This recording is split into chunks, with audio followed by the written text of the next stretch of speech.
శ్రీ యేసుండు జన్మించే రేయిలో, శ్రీ యేసుండు జన్మించే రేయిలో, నేడు పాయాక బెత్లెహేమయూరిలో, నేడు పాయాక బెత్లెహేమయూరిలో,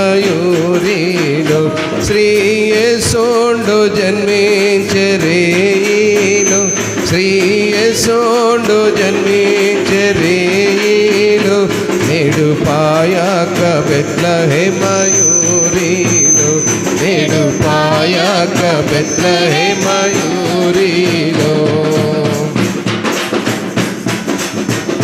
కన్నె మరియమ్మ గర్భమందున, కన్నె మరియమ్మ, కన్నె మరియమ్మ, కన్నె మరియమ్మ గర్భమందున, ఇమ్మానుయేలనడి నామమందున, ఇమ్మానుయేలనడి నామమందున, శ్రీ యేసుండు జన్మించే రేయిలో, శ్రీ యేసుండు జన్మించే రేయిలో, నేడు పాయాక బెత్లెహేమయూరిలో, నేడు పాయాక బెత్లెహేమయూరిలో.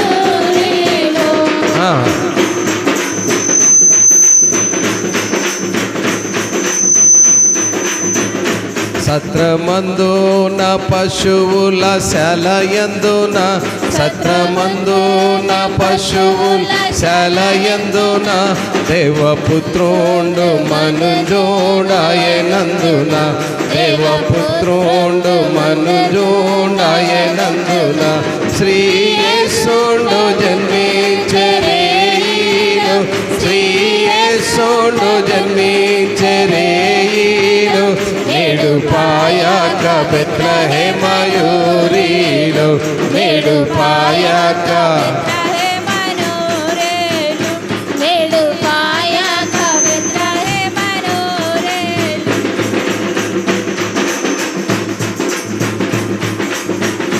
పట్టి పొత్తి గుడ్డలతో చుట్టబాడి, పట్టి పొత్తి గుడ్డలతో చుట్టబాడి, పశుల తొట్టిలో వారుండబెట్టబాడి, పశుల తొట్టిలో వారుండబెట్టబాడి, శ్రీ యేసుండు, శ్రీ యేసుండు, శ్రీ యేసుండు జన్మించే రేయిలో, నేడు పాయాక బెత్లెహేమయూరిలో.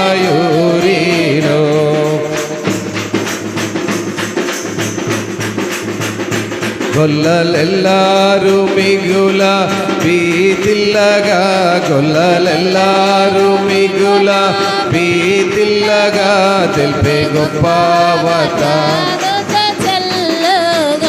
తెలిపే గొప్ప వార్త దూత చల్లగా, శ్రీ యేసుండు జన్మించే రేయిలో, శ్రీ యేసుండు జన్మించే రేయిలో, నేడు పాయాక, నేడు పాయాక, నేడు పాయాక బెత్లెహేమయూరిలో, నేడు పాయాక బెత్లెహేమయూరిలో. మన కొరకొక్క శిశువు పుట్టెను, మన కొరకొక్క శిశువు పుట్టెను, ధరను మన దోషములు, మన దోషములు పోగొట్టెను, శ్రీ యేసుండు జన్మించే రేయిలో, శ్రీ యేసుండు జన్మించే రేయిలో, నేడు పాయాక బెత్లెహేమయూరిలో, నేడు పాయాక బెత్లెహేమయూరిలో.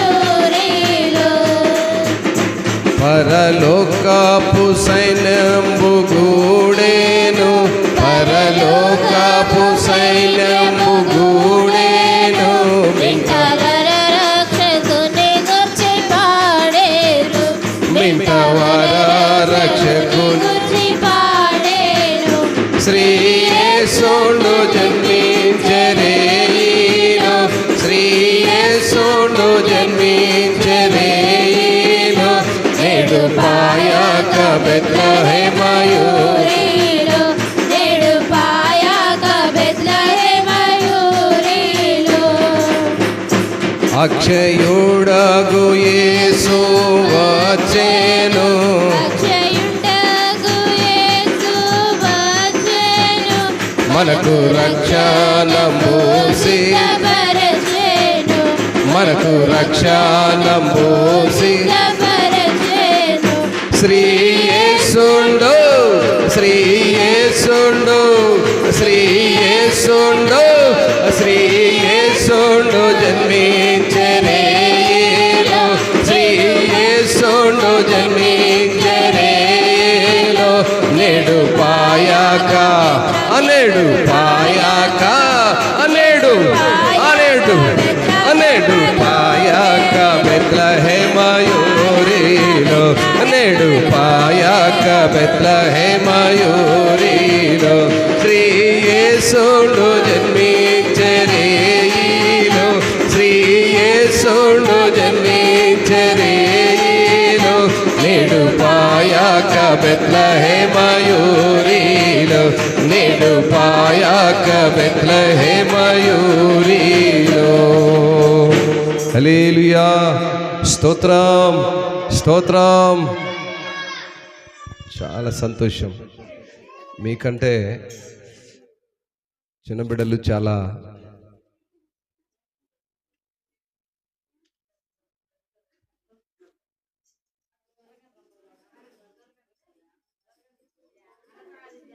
కొంచెం అటు సర్దుకోండి అమ్మ. ఒక లైన్ ఇటు ముందుకు వచ్చేయండి అమ్మ. ఒక లైన్ ఇటు ముందుకు వచ్చేస్తే సరిపోద్దమ్మా. మాట్లాడొద్దు. ఒక లైన్ ఇటు ముందుకు రండి, సరిపోద్ది మీకు స్థలము. మంచిది. దేవుని మహాకృపలో గడిచిన వారం నుంచి మనము ప్రార్థించి వినాలి వినాలి స్తోత్రం అయిపోయిందా?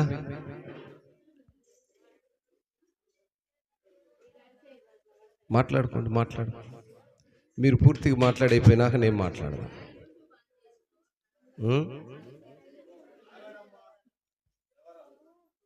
ఆపినరా? సీన్ చెప్పేదాకా మీకు తెలియలే పాప. సీలు కోపం అంతే మీ ఇష్టం. మంచిది. సీలు చక్కగా పాడగలడు, వాయించగలడు. దేవుని సన్నిధిలో నూతన సంవత్సరంలో బహుగా వాడుకోవాలి దేవుడు. స్తోత్రం. మంచిది. గడిచిన వారం నుంచి మనం ఎదురు చూస్తూ ఉన్నాం. ఈ సెమీ క్రిస్మస్ ఆరాధన గడిచిన క్రిస్మస్ అనగా నవంబర్ 25వ తారీఖు ప్రతి సంవత్సరం మనం ప్రతిష్ఠిస్తున్నాము. ఈ సంవత్సరము మరి పాస్టర్ బలహీనత వల్ల కొంత ఆలస్యమైందన్న సంగతి అందరికీ తెలుసు. ఎట్టకేలకు ఆమె మనలో ఉండాలని, మనతో ఉండాలని మీరందరూ ప్రార్థించి ఎదురు చూసిన విధానాన్ని బట్టి దేవుడి రోజు మన మధ్యకు నడిపించి ఉన్నాడు. అందును బట్టి దేవాది దేవునికి స్తోత్రాలు స్తుతులు. మీ అందరికి కూడా వందనాలు తెలియజేస్తున్నాను. దేవుని మహాకృపలో మరి ఈరోజు మనమందరం ఇంత సంతోషంగా ఉన్నాము అంటే చాలామంది ప్రయాసం ఉంది. ఎంతోమంది ప్రయాసపడి, ఎంతోమంది సహకరించి, ఎంతోమంది చేస్తే ఈరోజు ఈ సంతోషాలు మనం ఉన్నాం.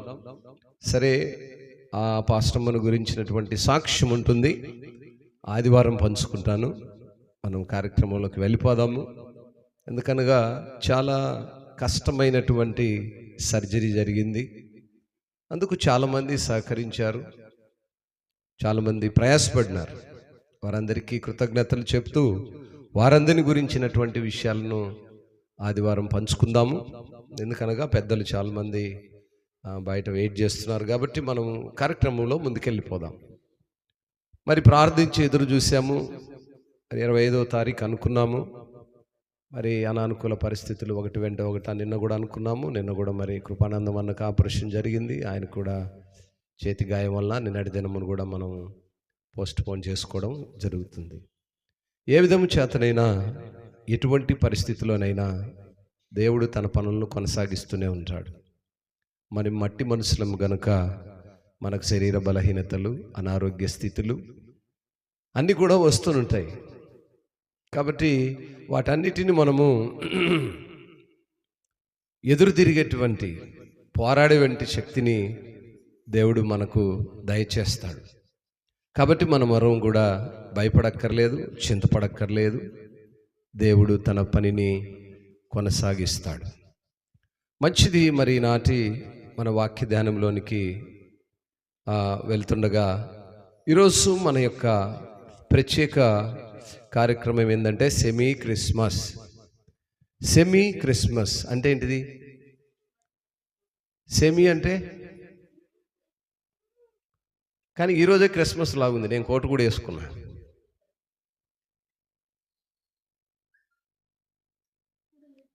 దేవుని మహాకృప చేత ఈనాటి సంతోషం చాలామంది ముందుగా జరుపుకున్నారు. మనం కొంత ఆలస్యమైన దేవుడు అన్నిటినీ సమకూర్చాడు. దేవుడు సమకూర్చినటువంటి ఈ ఉన్నతమైన సమయంలో దేవుడు ఈ లోకానికి ఎందుకు వస్తున్నాడు? ఎందుకు ఆయన జన్మించనై ఉన్నాడు? మనకు తెలుసు, ప్రవచనాల యొక్క నెరవేర్పు ద్వారా ఆయన ఈ లోకానికి వస్తున్నాడు అన్న సంగతి. ఎక్కువసేపు విసిగించను, 2-3 మాటలతోనే నేను ముగిస్తాను. ఈరోజు మనము స్టార్ను నెలకొల్పాము. ఈ స్టార్ కొరకు చాలామంది యవనస్తులు, చాలామంది పెద్దవాళ్ళు, చాలామంది ఖర్చుతో కూడినటువంటి స్టార్. ఎందుకు ఈ స్టార్? చాలా స్టార్లు ఉంటాయి బయట కదా, ఉన్నాయి లేవా? ఏం స్టార్లు చెప్పండి? ఏం స్టార్? మెగాస్టార్, సూపర్ స్టార్, ఇంకా పవర్ స్టార్, ఏంటేంటియో సూపర్ స్టార్. వీటన్నింటి మించిన స్టార్ మన యేసయ్య. స్తోత్రం. ఆ స్టార్లని లోకంలోనే ఉంటాయి. ఈ స్టార్ ఎక్కడ ఉంటాడంటే పరమందు ఉంటాడు. ఈ స్టార్లందరూ, ఇందాక మీరు చెప్పిన స్టార్లందరూ భూమి మీద ఉంటారు. మనలాంటి వారే అంతలో ఉంటారు, అంతలో మాయమైపోతారు. మనకు కనిపించని స్టార్ పరమందు ఉన్నటువంటి స్టార్. ఆయనను గురించి లేఖనాలు ఏం తెలియజేస్తున్నాయి? స్టార్ ఎందుకు పెట్టాలి అమ్మా? ఎవరికైనా తెలుసా స్టార్ పెట్టచ్చో పెట్టకూడదా? నిజం చెప్పండి, స్టార్ పెట్టచ్చో పెట్టకూడదా? లేఖనానుసారంగా స్టార్ పెట్టాల్సిన అవసరం లేదు. మనం ఒక పండుగ దినమును జరిగించుకుంటున్నామని, అన్యులైన వారికి మన యొక్క యేసుప్రభు వారు ఇలా పుట్టాడని, ఆ పుట్టినరోజు ఇలా నక్షత్రం ద్వారా ఆయన పుట్టుకను జ్ఞానులు, గొల్లలు వెంబడించారని ఒక గుర్తుకు మనం ఈ స్టార్ను పెడుతున్నాం. అయితే స్టార్లో ఉన్నటువంటి ఇంకొన్ని లక్షణాలు ఉన్నాయి. నక్షత్రము, ఆ నక్షత్రము ఉన్నటువంటి ప్రాముఖ్యమైన లక్షణాలు కూడా ఉన్నాయి. మనము గుర్తుగా పెడుతున్నది ఒక వంతు అయితే, ఆ గుర్తును లేఖనాల్లో చూపించాడనేది మరొక వంతు. పరిశుద్ధ లేఖనాల్లో ఈ మాటను మనము చదివి ముందు కొనసాగుదాం. సంఖ్యాకాండము Numbers chapter 24 verse 17 second line. నక్షత్రము యాకోబులో ఉదయించును, రాజదండము ఇశ్రాయేలు నుండి లేచును, అది మోయాబు ప్రాంతములను కొట్టును, కలహవీరులందరినీ నాశనము చేయును. ఈ నక్షత్రముకున్నటువంటి గొప్ప లక్షణం, అబ్రహాము, ఇస్సాకు, యాకోబు దేవులైనటువంటి యాకోబులో నుంచి ఉదయించినటువంటి నక్షత్రము, ఇది రాజదండము.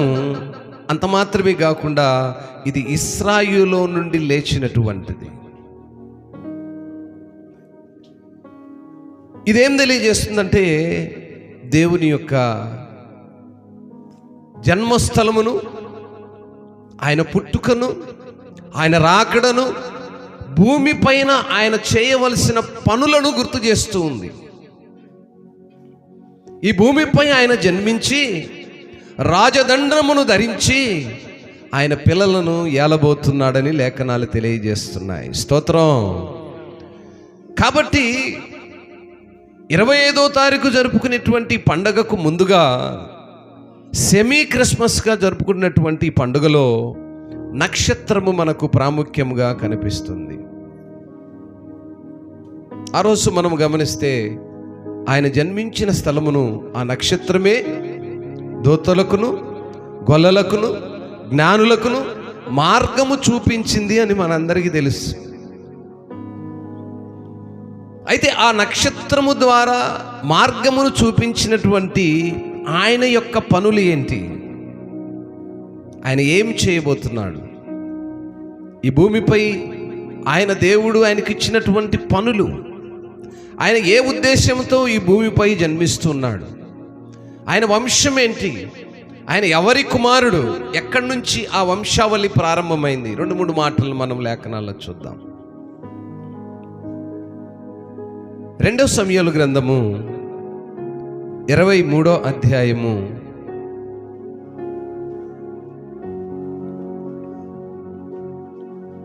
1వ మాటను మనం చదువుకున్నప్పుడు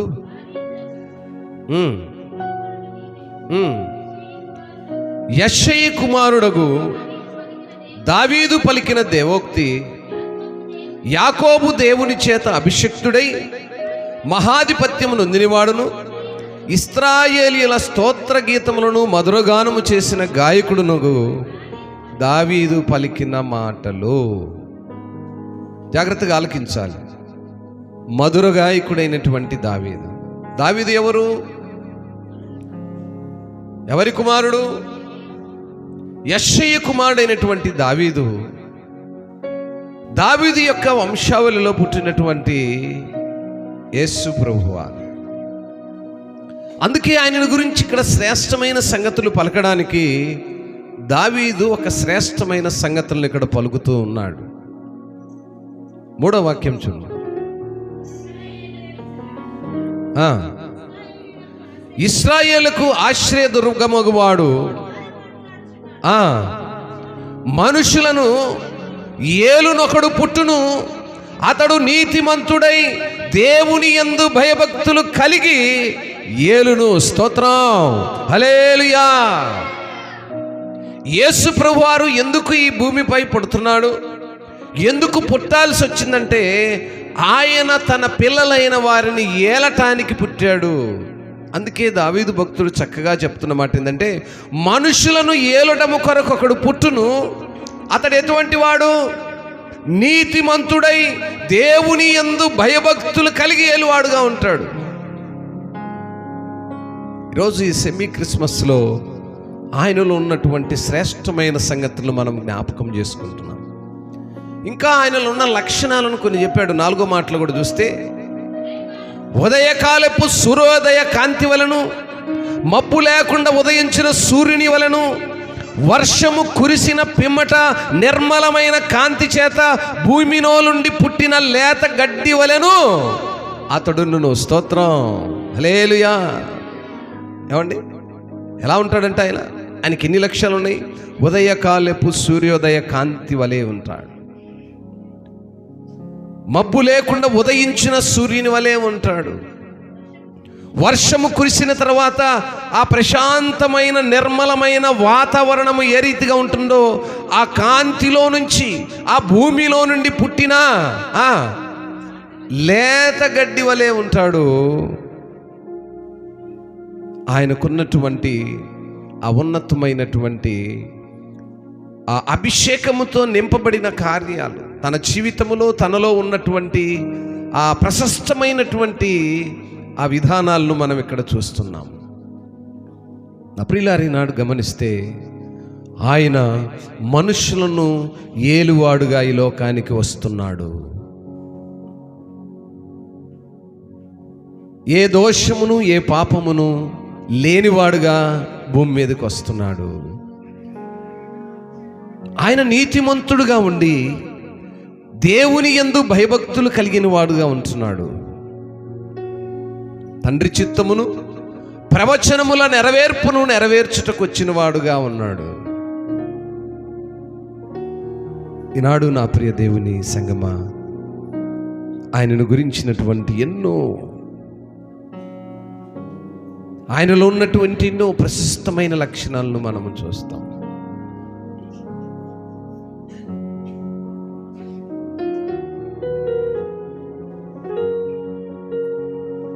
ఆయనను గురించి మనము వివరించుటకు వీలు లేనన్ని లక్షణాలు కలిగిన వాడుగా ఉన్నాడు. తండ్రి ఏ ఉద్దేశముతో అయితే కుమారుడిగా ఈ లోకానికి పంపించాడో తండ్రి చిత్తమును తూచా తప్పని వాడుగా వచ్చాడు. ఏ పాపము లేకుండా కన్యయ గర్భములో జన్మించేవాడుగాను, అన్నీ ఉన్నను తన పరలోకానందమును విడిచి వచ్చిన వాడుగా ఉన్నాడు. జకరే భక్తుడు చెప్తాడు ఆ మాటలను. చూడండి, జకరే గ్రంథము 2వ అధ్యాయము 13వ వాక్యమును మనం చూస్తుంటుంది. సకల జనులారా, యెహోవా తన పరిశుద్ధమైన నివాసము విడిచి వచ్చుచున్నాడు, ఆయన సన్నిధిని మౌనులయుండుడి. స్తోత్రం. ఆయనకు కలిగిన ఉన్నతమైన భాగ్యము, తండ్రితో ఉండవలసినటువంటి శ్రేష్టమైన భాగ్యము, ఏ నిందలు అవమానాలు భరించలేనటువంటి ఆ యొక్క భాగ్యమును విడిచి ఈ భూమిపైకి వేధించుతూ ఉన్నాడు. సకల జనులారా, ప్రజలందరికీ పిలుపునిస్తున్నాడు. ఆయన పరిశుద్ధమైన నివాసమును విడిచి మన మధ్యకు ఆయన బాలుడుగా పశుపాకలో జన్మించిన వాడుగా. కొంతమంది అంటూ ఉంటారు, మీరు విన్నారు లేదు, చాలామంది అన్యులైన వారు, దేవుడు అనేవాడు ఎక్కడ పుట్టాలండి? బంగారు బంగళాలో బంగారముతో కూడినటువంటి ఆ శ్రేష్టమైన పరుపులపై పుట్టాలి, కానీ ఆయన పశువుల పాకలు పుట్టడం ఏంది? వ్యంగ్యము, లోతు తెలియని వ్యంగ్యము. దేవుడు తనకిచ్చినటువంటి ఆ ఉన్నతమైన శ్రేష్టమైన భాగ్యమును విడిచి తండ్రి చిత్తమునకు లోబడిన వాడై, లేఖనముల నెరవేర్పును నెరవేర్చువాడై, తూచా తప్పక ఆయన జననములో ఒక ప్రత్యేకత ఉంది, ఆయన యవ్వన కాలములో ఒక ప్రత్యేకత ఉంది, ఆయన మరణములో ప్రత్యేకత ఉంది, ఆయన పుట్టక ముందే ఇవన్నీ కూడా ముందుగానే దేవుడు ఏర్పరచుకున్నాడు. ఏ పాపమంటని ఒక మనుష్యుడు కావాలి, మనుష్య రూపములో ఉన్న తనలో ఏ పాపము ఉండకూడదు, ఆయన పుట్టాలి, యవ్వన కాలంలో సేవ చేయాలి, మరలా మరణించాలి, మరలా పునరుద్ధారుడవ్వాలనేటువంటి దేవుని యొక్క లేఖనాల నెరవేర్పు కొరకు పుట్టినవాడే యేసు ప్రభువారు. ఆయన ఉండటానికి ఇల్లు లేకో, తినటానికి తిండి లేకో, మనుష్యుల మధ్యలో వచ్చి అపహసించువాడుగా, లేదా ఏ పశువుల పాకలో తను తలదాచుకోవడానికి స్థలము లేనంత వీలు లేని వాడుగా రాలేదు. భూమి ఆకాశములను నిర్మించినటువంటి తండ్రి యొక్క ఏకైక కుమారుడు కదా, రోమపత్రికలు అంటాడు కదా, ఆయన అద్వితీయ కుమారుని మనకు దయగా ఇచ్చాడు. ఆయన ఏకైక కుమారుణ్ణి ఇచ్చాడు. ఆయన ఏకైక కుమారుణ్ణి మనకు మరి బహుమానంగా ఇచ్చాడు. ఆ బహుమానముగా పుట్టిన వాని యందు విశ్వాసం ఉంచాలి. కాలములు దినములు గరుగుతున్నప్పుడు, పండుగలు అనేకములు గతిస్తున్నప్పుడు మన జీవన విధానము యథావిధ తథారాజ అన్నట్లు కాకుండా దినములను బట్టి, కాలములను బట్టి, పరిస్థితులను బట్టి మనము కూడా మారుతున్న వారముగా ఉండాలి. మార్పు లేని జీవితాలు మృతం. ఎన్ని క్రిస్మస్లు, ఎన్ని సెమీలు జరిగినా జీవితాల్లో మార్పు లేదనుకోండి, అది మృతము అన్నాడు. మృతం మీన్స్ చచ్చిన వారితో సమానము. బ్రతుకున్న మనము చచ్చిన వారితో సమానము. మార్పు లేని జీవితాలు చచ్చిన వారితో సమానము. కేవలము మనుషులుగా బ్రతుకుతున్నామంటే ప్రయోజనం లేదు కదండి. మార్పు కావాలి, జీవితాల్లో మార్పు కావాలి. బిడ్డలు కలుగుతున్నారు, వారు పెద్దవారు అవుతున్నారు. దినాలు మారిపోతున్నాయి. చూడండి, మొన్నటి దినమున 2 days బ్యాక్ కృపానందం అన్న ఎస్తేరమ్మ గుంటూరు వచ్చారు.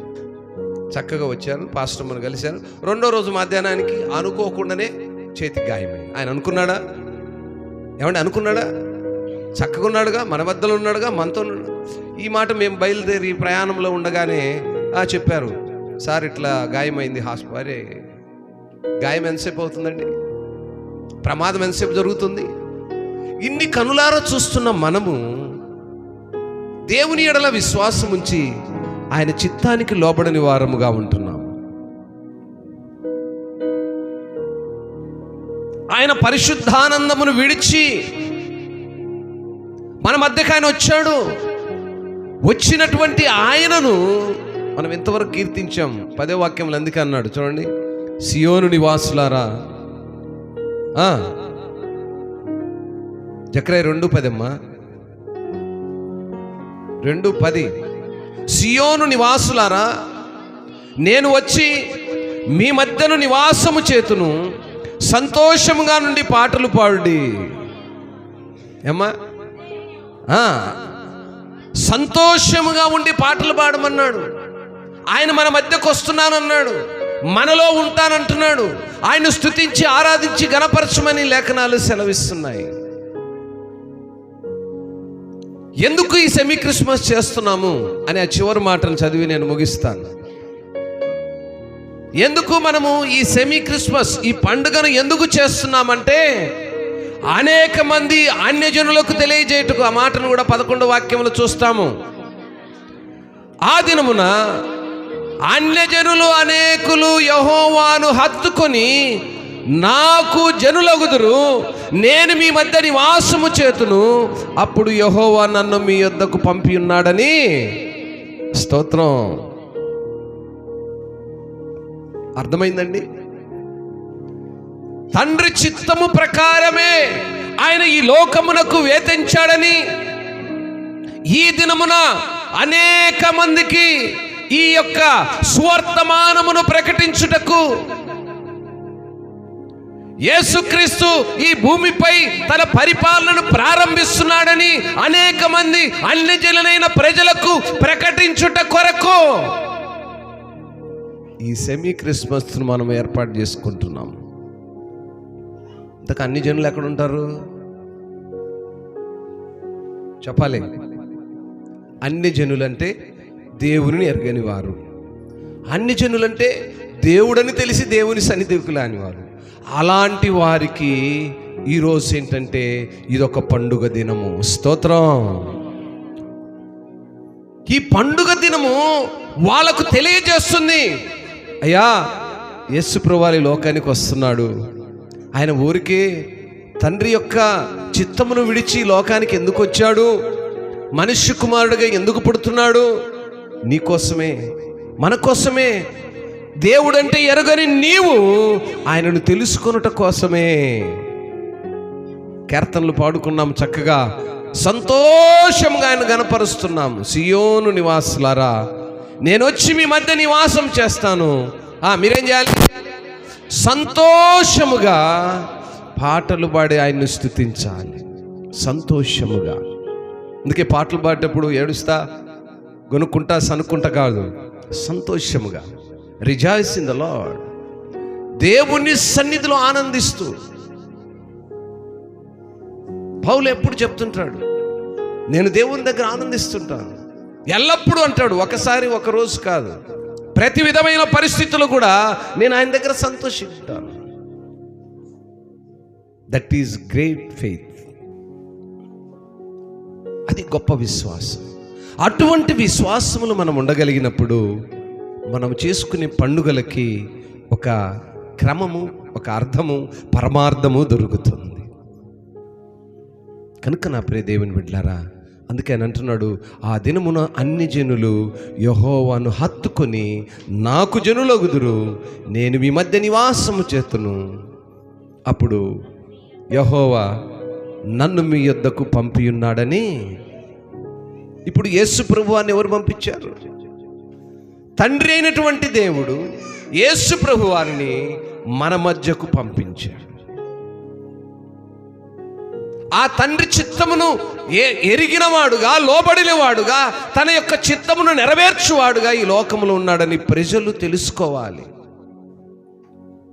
ఆ ప్రజలు ఎవరంటే మన కుటుంబీకులు, మన రక్త సంబంధులు, మన స్నేహితులు, మన అన్యులైనటువంటి అనేక మంది ప్రజలు ఆయనను తెలుసుకొని ఆయనను మరి ఆ పరిశుద్ధ నివాసం విడిచి వచ్చిన్నాడని ఎరుగువారుగా ఉండాలని లేఖనాలు సెలవిస్తున్నాయి. కనుక నా ప్రియ దేవుని సంగమా, ఈ రాత్రికాల సమయంలో ఈ సెమీ క్రిస్మస్ ఆరాధనలో ఆయనను ఎరిగి ఉన్న మనము, ఆయనను కలిగి ఉన్న మనము, ఆయన్ను స్తుతిస్తున్న మనము, ఆయన ఆరాధిస్తున్న మనము, ఆయన గణపరుస్తున్న మనము ఒక నూతనమైన విధానంలోనికి వెళ్ళాలి. మరలా రానున్న కొన్ని దినాల్లోనే నూతన సంవత్సరపు ప్రవేశంలోనికి వెళుతున్నాము. అనగా ఒక సంవత్సరము ముగించి మరొక నూతన సంవత్సరంలోనికి వెళుతున్నాం. మా జాగ్రత్తగా ఆలకించండి, ముగిస్తున్నాను. నూతన సంవత్సరంలోనికి ప్రవేశిస్తున్నాము అంటే ఒకవైపు సంతోషము, మరొక వైపు దుఃఖం కూడా ఉంటుంది. ఆ దుఃఖం ఏంటి చెప్పండి? మన ఆయుష్కాలము తరుగుతుందని అర్థం. ఒక సంవత్సరం అయ్యో గతించిపోయింది. ఆ రోజు పండుగలు, కొత్త బట్టలు, అలంకారము, ఆర్భాటము, హంగామా అన్నీ ఉంటుంది. Okay, it's all right. But అక్కడ విషాదం కూడా ఉంది. మన ఆయుష్కాలం తరుగుతూ ఉంది, మన దినములు తగ్గిపోతున్నాయి. కనుక ఆ కాలమున దినములు సమీపంగా ఉండగానే ఆయన ఎరిగిన పిల్లలుగా ఉండాలి. మన దిన హాస్పిటల్స్లో నేను గడిచిన వారం అంతా అక్కడే ఉన్నాను. అక్కడ చూసినప్పుడు నిజంగా అది ఎలాంటి పరిస్థితి అంటే మరణమును జయించి బయటికి రావడమే. మరణమును జయించి బయటికి రావటమే. అటువంటి స్థితిలో ఉన్న వారందరినీ చూసి నేను ఎంతో, అది చెప్పలేని వేదన. దేని కొరకంటే అమ్మగారికి ఏదవుతుందని కాదు. దేవుడు మనుషుల్ని సృష్టించుకొని ఆ మనుష్యుని యొక్క ఆయుష్కాలమును లేదా ఆ మనిషిలో ఉన్నటువంటి ఆ అవయవములను, నాకు అప్పుడప్పుడు దావీదు అందుకే బాగా జ్ఞాపకం వస్తుంటాడు. ఆయన 139వ కీర్తనలో మనుషుని యొక్క నిర్మాణాన్ని చాలా చక్కగా వివరిస్తాడు.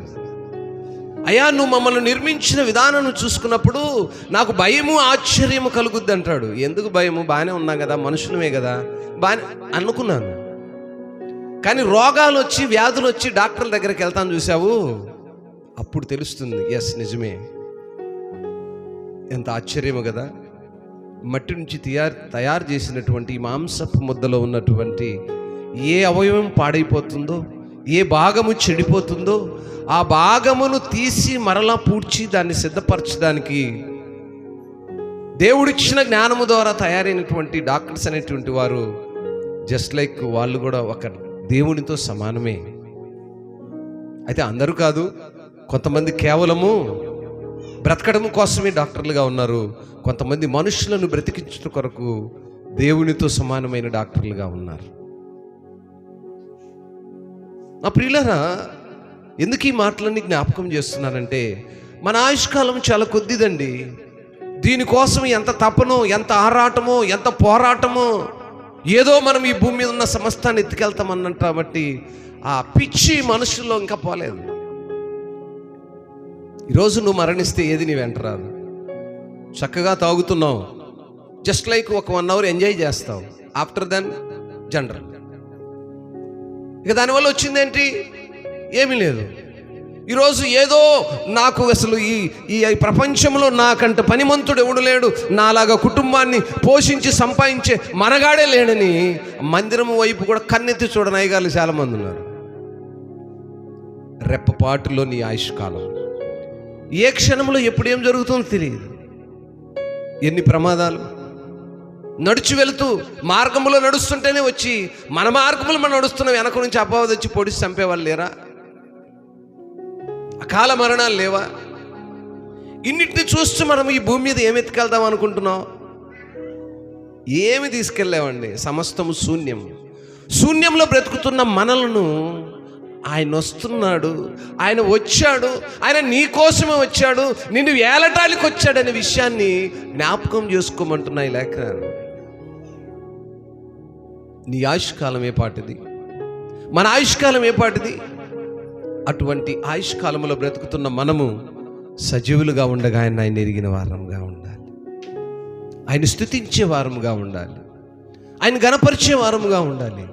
దేవుడు మనుషులను ఎందుకు నిర్మాణం చేశాడనే విషయాన్ని ఎరుగని మనుషులు ఇంకా భూమి మీద ఉన్నారు.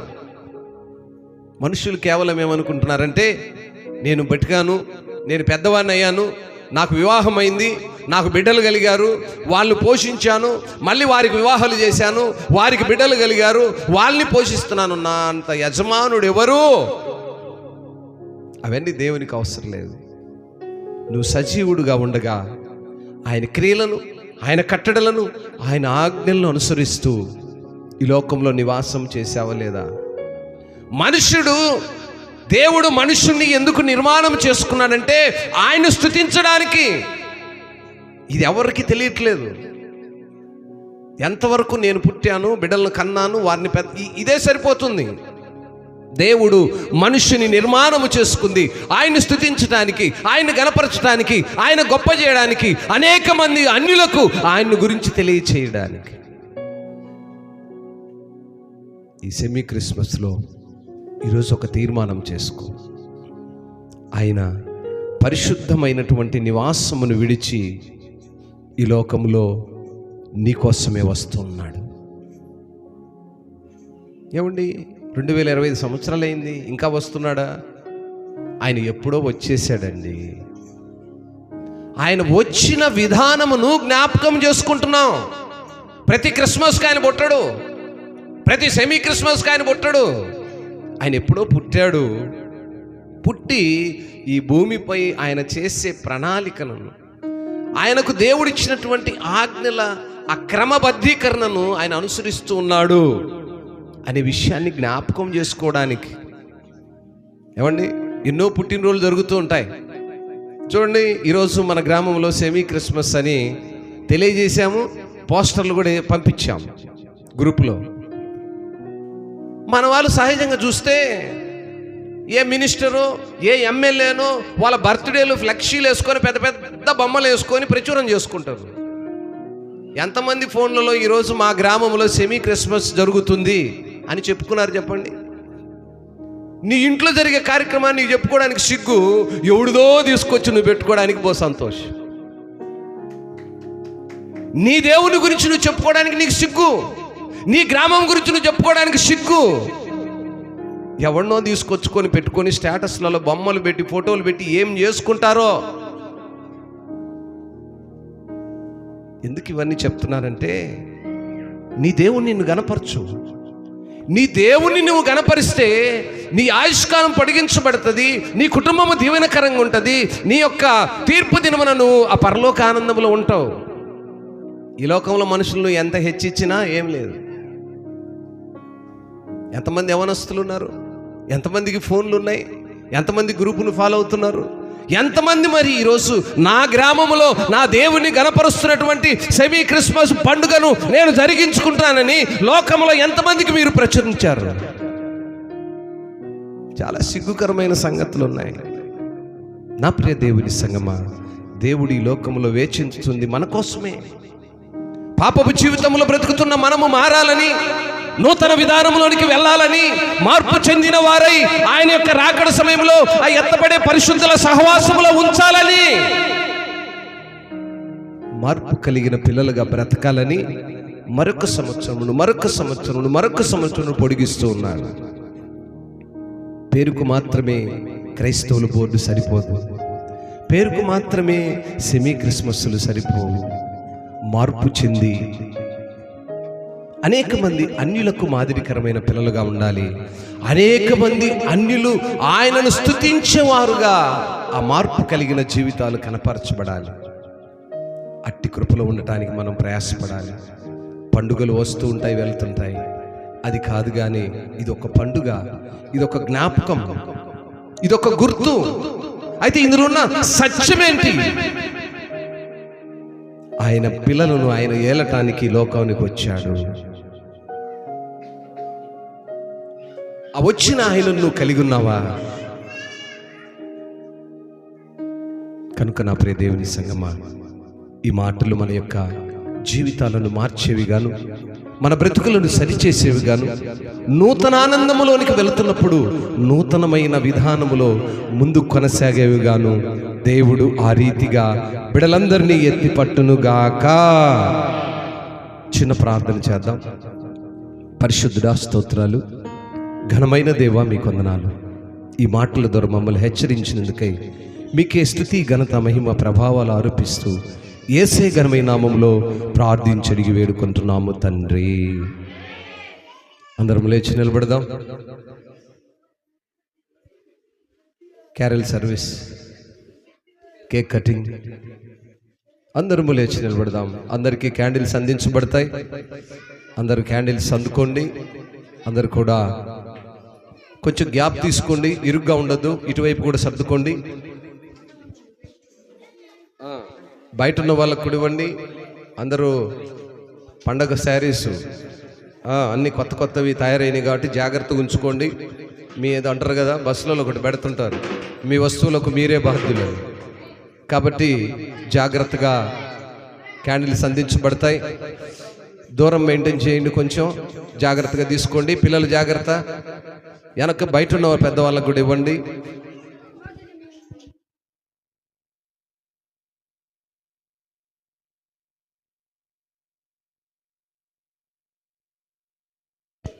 పిల్లలందరూ వెనక్కి వెళ్ళాలి.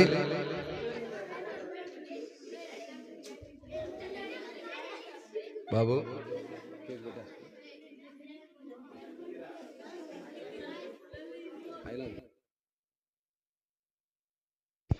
మంచిది. కేకు సిద్ధపరచండి. ఈలోపుగా క్యాండిల్ సర్వీస్ అందరు కూడా మరి క్యాండిల్స్ జాగ్రత్తగా ఉంచుకోండి.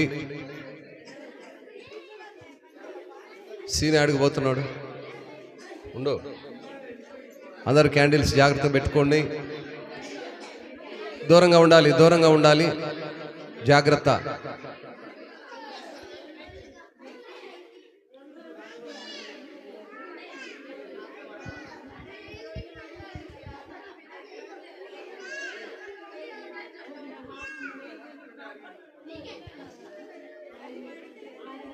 త్వరగా కానీ స్టార్ట్ చేయి.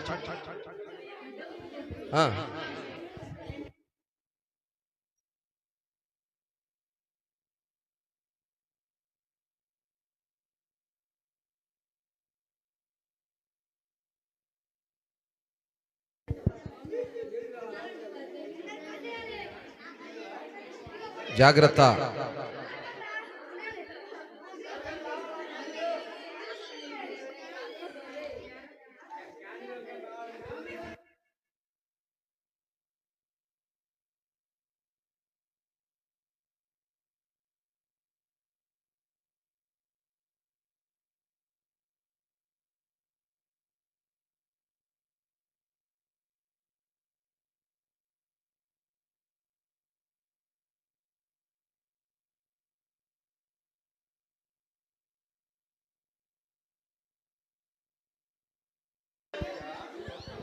Praise the Lord.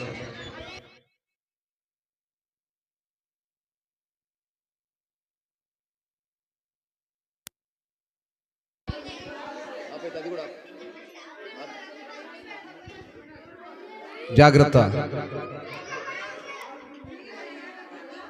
నా దీపము యేసయ్యా నీవు వెలిగించినావు, సుడిగాలిలోనైనా అందరు పైకి చూపించండి, జడివానలోనైనా ఆరిపోదులే నీవు వెలిగించిన దీపము. కృపణ ముందుకు రా. నీవు వెలిగించిన దీపము, నీవు వెలిగించిన దీపము, నీవు వెలిగించిన దీపము, నా దీపము యేసయ్యా నీవు వెలిగించినావు. సుడిగాలిలోనైనా చడివానలోనైనా ఆరిపోదులే నీవు వెలిగించిన దీపము, నీవు వెలిగించిన దీపము, నీవు వెలిగించిన దీపము, మా దీపము యేసయ్యా నీవు వెలిగించినావు. మారని నీ కృపా నన్ను వీడనన్నది, మర్మాల ఒడిలో నా సేద తీర్చుచున్నది. మారని నీ కృపా నన్ను వీడనన్నది, మర్మాల ఒడిలో నా సేద తీర్చుచున్నది. బ్రోగించుచున్నది ప్రతి చోట సాక్షిగా, బ్రోగించుచున్నది ప్రతి చోట సాక్షిగా. నా దీపము అందరూ పైకి చూపించాలి. యేసయ్యా నీవు వెలిగించిన సుడిగాలిలోనైనా జడివానలోనైనా ఆరిపోదులే నీవు వెలిగించిన దీపము, నీవు వెలిగించిన దీపము,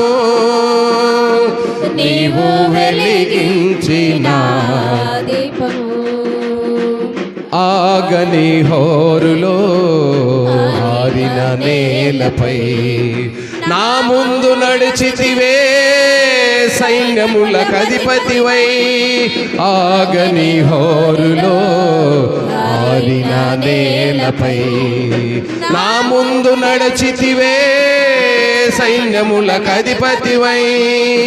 పరాక్రమశాలివై నడిచావు కాపరిగా, పరాక్రమశాలివై నడిచావు కాపరిగా. నా దీపము యేసయ్యా నీవు వెలిగించినావు. సుడిగాలిలోనైనా జడివానలోనైనా ఆరిపోదులే నీవు వెలిగించిన దీపము, నీవు వెలిగించిన దీపము, నీవు వెలిగించిన దీపము, నీవు వెలిగించిన దీపము, నా దీపము యేసయ్యా నీవు వెలిగించినావు. సుడిగాలిలోనైనా జడివానలోనైనా ఆరిపోదులే నీవు వెలిగించిన దీపము, నీవు వెలిగించిన దీపము, నీవు వెలిగించిన దీపము, నీవు వెలిగించిన దీపము. Praise Lord. స్తోత్రం. అవును నాయనా. ఆమేన్. అయా మీకు స్తోత్రాలు. కృపగల దేవా మీకు వందనాలు నాయన. ఇదిగో దీపాన్ని ఏ రీతిగా వెలిగించావు, ఇది ఏ రీతిగా వెలిగించబడుతుందో మా బ్రతుకులను ఆ రీతిగా వెలిగించయ్యా. నీవిచ్చిన జీవము చేత, నీవిచ్చిన కృప చేత, నీవిచ్చిన ఆయుష్ చేత మేము బ్రతుకున్నామంటే వెలుగులో ఉన్నాము. మేము సజీవులుగా ఉన్నామంటే ఈ క్యాండిల్ వల్ల వెలిగించబడుతున్నాం. ఈ క్యాండిల్ ఏ రీతిగా వెలిగించబడి అది కరుగుతూ ఉందో ఆ రీతిగా మీరు మా కొరకు కరిగించబడ్డారు. నాయనా, మా కొరకు నాయనా మీరు పొందిన గాయాలను, మీరు చేసిన త్యాగమును, పరమును విడిచి ఈ లోకమునకు వేధించి నాయనా ఇదిగో ఈ యొక్క క్యాండిల్ వరే మీరు కరిగిపోయిన విధానాన్ని మేము జ్ఞాపకం చేసుకుంటున్నాం. అయ్యా, మా జీవితాలను వెలిగించండి. మా బ్రతుకులు ప్రభువా వెలుగున్నామని చీకట్లో ఉన్నటువంటి బ్రతుకులయ్యా, అటువంటి చీకటి నుంచి పారద్రోలి నూతనమైన వెలుగులోనికి నడిచే కృపనిమ్మని ఈ క్యాండిల్ లైట్ వలె మేము అనేక మందిని వెలిగించేవారముగా, అనేక మందిని వెలుగు మార్గంలో నడిపించేవారముగా మా కుటుంబాలు, మా జీవితాలు అటు వెలుగు కలిగినటువంటి విధానంలోనికి నడిపించమని, వెలుగై ఉన్నాం మిమ్మల్ని మేము కలిగి ఉన్నామని నమ్మి మీ మార్గంలో నడిచే బిడ్డలుగా మమ్మల్ని ఆయుత్తపరచమని యేసయ్య ఘనమైన నామములో ప్రార్థించి ఆరాధించి కొనియాడి గణపరచుకొని ఉన్నాము తండ్రి. ఆమేన్. జాగ్రత్తగా క్యాండిల్స్ అన్ని పక్కన పెట్టేసుకోండి. బుద్ధివంతులైతే ఆకాశ మండలంలోని జ్యోతులను పోలి వారి ప్రకాశించెదరు. నీతి మార్గమును అనుసరించి నడుచుకున్నట్టు ఎవరు అనేకులను తృప్తులు వారు నక్షత్రముల వలె నిరంతరము ప్రకాశించెదరు. చిన్న ప్రార్థన తెలుసుకుందాం.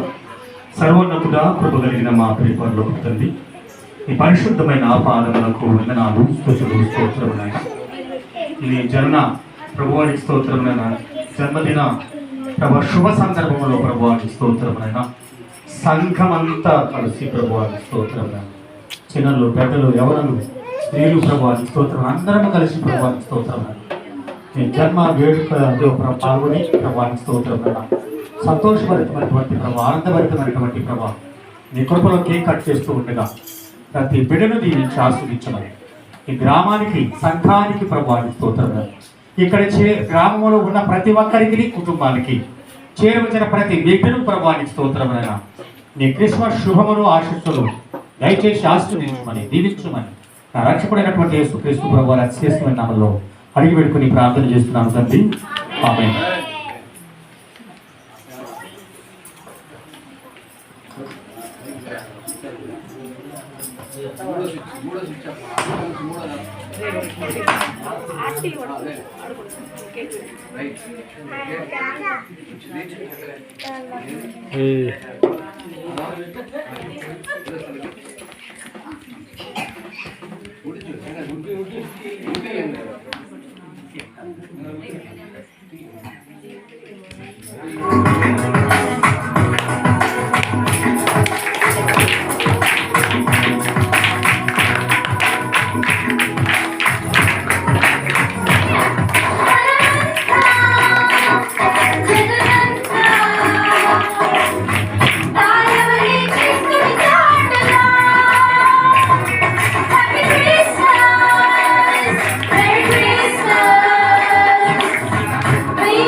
Thank you.